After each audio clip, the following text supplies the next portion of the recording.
período dramático para a nossa nação. Estamos na iminência de um impeachment, crise no Senado, crise moral, crise na Câmara Federal, estadual, nos governos estaduais, municipais, na saúde, crise em todos os aspectos. E eu estou me esmerando a falar sobre crise. A gente não pode dar os braços, as mãos ao discurso de derrota, aceitá-lo, assimilá-lo e não fazer nada. Por exemplo, eu sou cristão protestante. Nas minhas mãos eu tenho uma Bíblia sagrada com 66 livros e cartas. Eu tenho uma Bíblia, eu creio na Bíblia. Quando eu olho para a Bíblia, eu preciso aprender com os erros e acertos desses personagens. Você pega a Bíblia de Gênesis a Apocalipse, o que você vê na Bíblia? Crises. Crises no país, crises na religião, Deus levantando profetas, Deus levantando os seus homens e anunciando a saída. Jesus enfrentou uma grande crise. Se você ver a Bíblia e lê-la em João capítulo 6, ali é uma grande crise. Jesus tinha próximo a ele umas 10 mil pessoas, juntando homens e mulheres.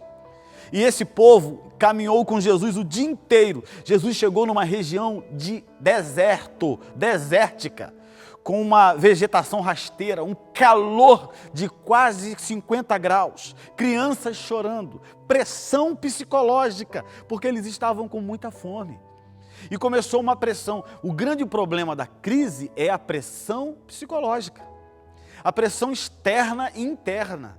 A externa cobrando de você, um pai de família que deve, os credores em cima. Internamente ele com medo de fracassar.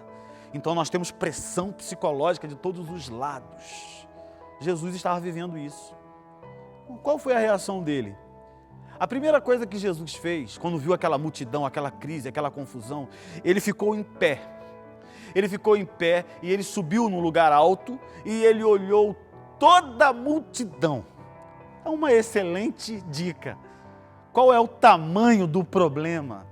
Como que você quer enfrentar alguma coisa se você não conhece o que enfrenta? Jesus se põe de pé, ele vê o tamanho da sua crise, ele teve noção do que fazer. Sabe qual foi a segunda coisa que ele fez? Jesus falou para que todos se assentem. Sabe que lição que nós tiramos da crise? Desespero, pavor, grito, depressão, pânico. Não resolve nada. Até hoje eu não vi nada dessas coisas pagar a dívida de ninguém.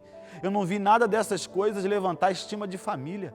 Não adiantou nada. Jesus falou assim, acalma, acalme os ânimos, mande todos se assentar. Eu não vou trabalhar no meio desse pânico. Sabe qual foi a terceira coisa que ele fez? Ele mandou organizar os espaços, 50 e 50. Organiza os homens, se assentem e organiza. Jesus não entra no caos. Engraçado que em toda a Bíblia Sagrada, você não vê em lugar nenhum na Bíblia Deus se envolvendo com a baderna humana. Ele sempre manda colocar ordem, põe-te de pé, coloca a tua casa em ordem. Vocês lembram da visão de Ezequiel no Vale de Ossos Secos? Como Deus organizadamente foi colocando osso no seu osso, nervo no nervo, pele, carne, organizada, até que virou um exército. Deus é um Deus de organização. É um Deus extremamente organizado. Jesus uma vez ele disse assim, se você for construir um prédio, assente-se primeiro e faça o planejamento, para que no meio do prédio esteja parada a obra e todo mundo passe e diga assim, poxa, que pena, ele não conseguiu ir até o fim. Jesus falando sobre organização, planejamento. Ele mandou organizar 50 e 50. Então, são 3 passos fundamentais para a gente enfrentar o que tem que ser enfrentado. 3 passos fundamentais. Primeiro, qual é o tamanho da sua crise? O que você deve, o que você tem que enfrentar, quem são os seus credores, aonde está o seu medo, tudo, saiba tudo. Segundo lugar, não adianta desespero, não adianta ficar sem dormir, não adianta querer ficar na mão de agiota, vou pegar dinheiro ali, não adianta desespero. Terceiro lugar, organização e planejamento. Jesus fez um milagre e ele matou a fome de todo mundo com pão e peixe, mas primeiro foram essas 3 coisas que ele fez. Eu espero ter te ajudado. Deus abençoe você. e vamos partir para cima.